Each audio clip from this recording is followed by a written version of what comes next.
Knowledge is knowing tomato is a fruit. Wisdom is not putting it in a fruit salad. And philosophy is wondering if ketchup is a smoothie.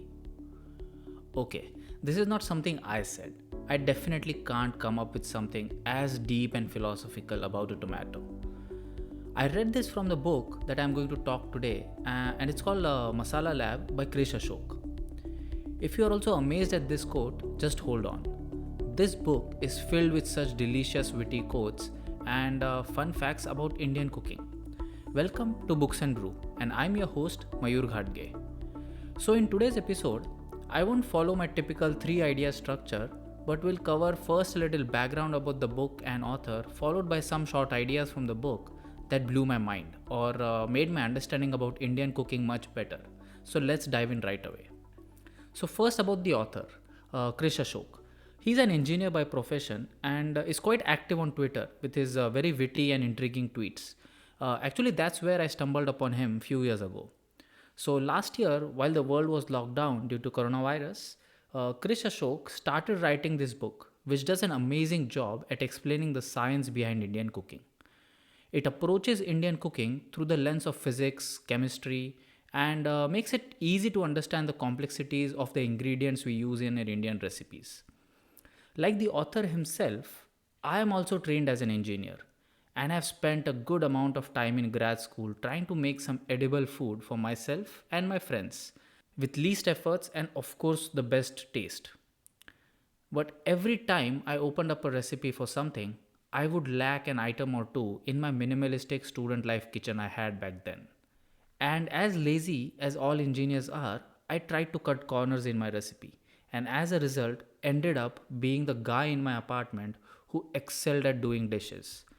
And I was best at it because my friends would not trust anyone to do an important job of doing dishes. And they always kept on telling me that cooking is far easier and they can handle it. They just needed my expertise in doing dishes to keep everything clean.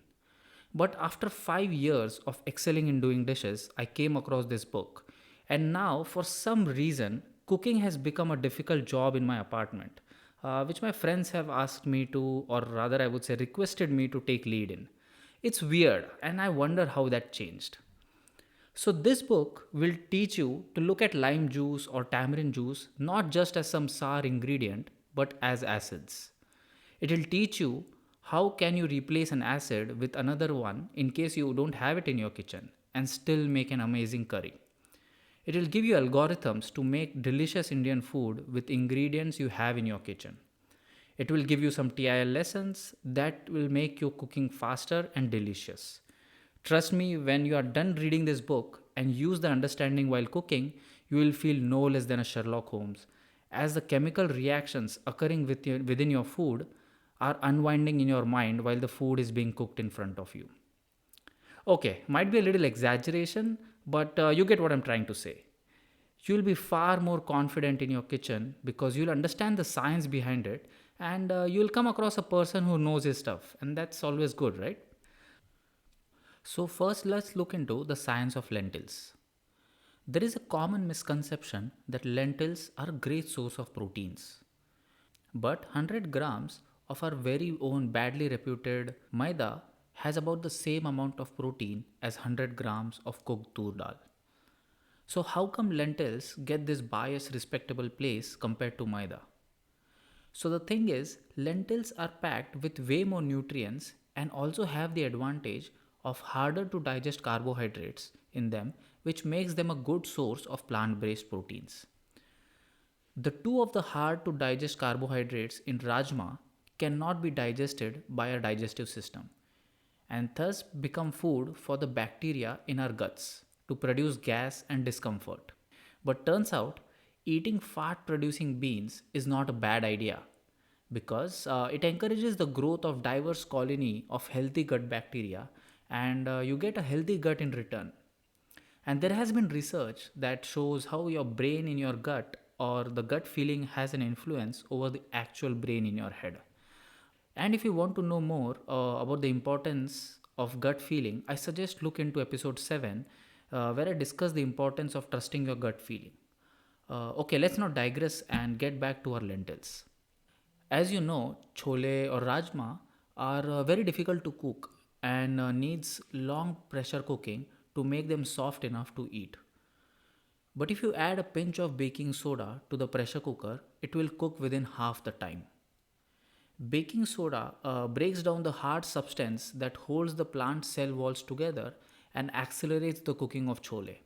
But since baking soda is a base, the leftover baking soda can react with the acids in your stomach to again produce carbon dioxide, which of course isn't pleasant. And I guess the world has established that for sure, so we should not discuss on that. And this is why baking soda is very unpopular. But if you throw a tea bag in a pressure cooker while making chana with a pinch of baking soda, that solves this problem. So, tea bag is not just meant to impart the lovely dark brown color, but also helps to neutralize all the unused baking soda. As tea is not just a beverage, but an acid as well, while baking soda is basic. So, acids and base react to neutralize each other while you're pressure cooking. So, after this couple of scientific insights into lentils, let's check one trick of cooking them. So, we all have had a pain when cooking dal, which is the foam that it produces in the pressure cooker and makes it hard to clean the lid afterwards. And I personally used to get very irritated by that because doing dishes was my job and I wanted to do it right. But after reading this book, I got to know that if you add a teaspoon of oil to the water in the pressure cooker, it significantly reduces the foam while cooking legumes. Alright, so now let's look into the science of vegetables.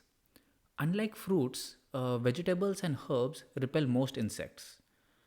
The sulfurous compounds in them irritate not just insects but also animals grazing and trying to grab a quick bite of them like they do with the fruits.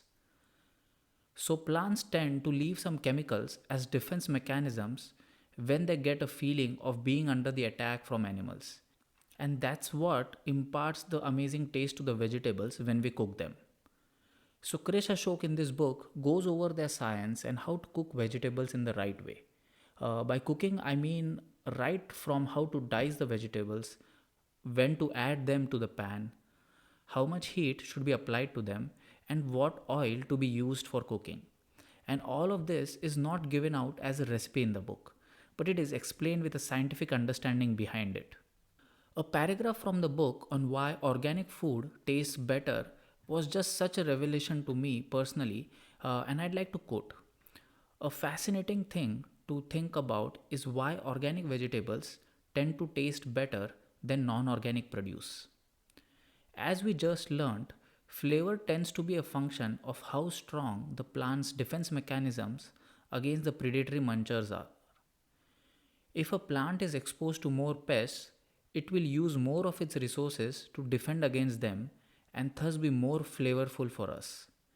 This is why non organic produce grown in sterile and pest free environments tend to be bigger and lacking in flavor. Interesting, right? So basically, more the plants are under attack from pests, more flavorful they turn out. So Krish Ashok says, and I quote, we can use this behavior to trick the plants into thinking that there are pests nearby. We can mix powdered shells of shrimps, which are closely related to insects, into the soil where we are growing plants. And that will trigger the defense mechanism of the plants, and in return, we would get some delicious tasting veggies. The book just doesn't delve into the science of different ingredients, but also bursts some common myths in Indian cooking or in Indian households. For example, the very notion of an egg being considered non vegetarian in India, while milk squeezed out of cow is considered vegetarian, is entirely on the belief that egg is a prospective chick only if you let it sit around and wait for it to hatch. So, this myth is based on the idea that a hen lays eggs only when it mates with the rooster, or as Krish Ashok says it in the book, when the hen has jalsa with the rooster. I mean, the use of word jalsa for mating explains the fun part of the activity, probably. But turns out that's not necessarily true. Hens are probably what the true definition of being independent is. So hens lay eggs irrespective of the rooster. but only those eggs hatch to a chick which she lays after she mates. So, next time someone says eggs are non vegetarian while milk is vegetarian, make sure you flex some science about eggs in front of them. So, this book also has some very witty writing, and one of such quotes in the book that cracked me up was the plural of spouse is spice. Stop quote. So, next time someone says add some spice to your life, you know exactly what they are hinting at, right? So, here's another one. Don't let anyone treat you like upma. You are a biryani. Okay, now people who don't like biryani, I guess this quote isn't for you. And also, the last chapter of this book is also not for you because it's entirely dedicated on the science of biryani and the importance of each layers while we cook dum biryani. This book gives some nice cooking hacks, and that have definitely helped me in my cooking. Two things that I've started using since I read this book and have given amazing results to me personally are first, baking soda. So, there is a common misconception that curd or lemon, which are acids which we use in marination, help to make the meat tender. On the contrary, acids make meat tougher. Bases, on the other hand, make them tender. So he suggests to add a pinch of baking soda to the tough cut of meats like say beef or your mutton and let it sit for 5 minutes. It will make your meat tender. Also, baking soda has the ability to accelerate Maillard reaction. It's the reaction that turns our food into brown color. So basically, the browning of onions is a product of Maillard reaction. And I highly recommend you all to look into the chapter that describes the entire science and the idea of Maillard reaction. So Krish Ashok suggests that anytime you want more browning, be it while sauteing your onions or sauteing your chicken, add a pinch of baking soda. Not more, just a pinch. And it works wonders. I can definitely vouch for that. The second thing I've started using in my cooking every now and then is alcohol when making Indian dishes. So he says that a splash of vodka, brandy, or rum when cooking onions, garlic, or ginger, or tomatoes, or spice powders has two benefits: extraction of more flavors from these spices, and the alcohol's ability to release all those sticky bits from the bottom of the pan, which have a ton of flavor thanks to our very own Maillard reaction.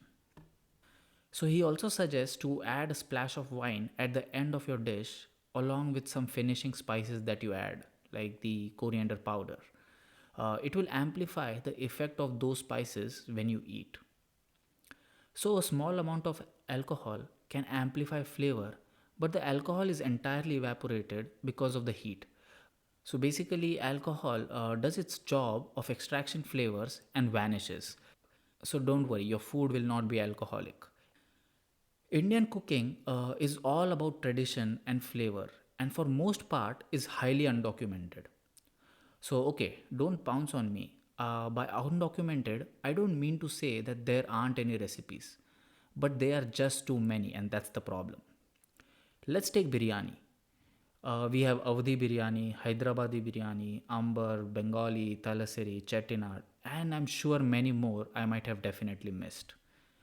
But by undocumented, I mean the role of each ingredient and how each of these ingredients are replaceable to make these regional variations of biryani are not very well known. This book is all about that. It's all about the scientific explanation that will help you understand the intricacies of Indian cooking and the ingredients we use and will help you make some nice Indian dishes with what you have in your kitchen. If you are a foodie or an engineer, a curious food enthusiast, or let's say even someone who doesn't like to cook, this book is definitely for you. I recommend this book to everyone. It will definitely change your outlook towards Indian cooking. And if you are on Twitter, I highly recommend to follow Krisha Show. He keeps on posting these threads with very deep insights into cooking, and in general, they are very witty. Let me know how you like this episode and if you have any recommendations of book you'd like me to discuss. My email ID is booksandbrewpodcast@gmail.com. Until next episode, while I sharpen my cooking skills further, please go and like, share, and subscribe to this show on whichever platform you're listening this on. Spread the word, keep reading, happy listening.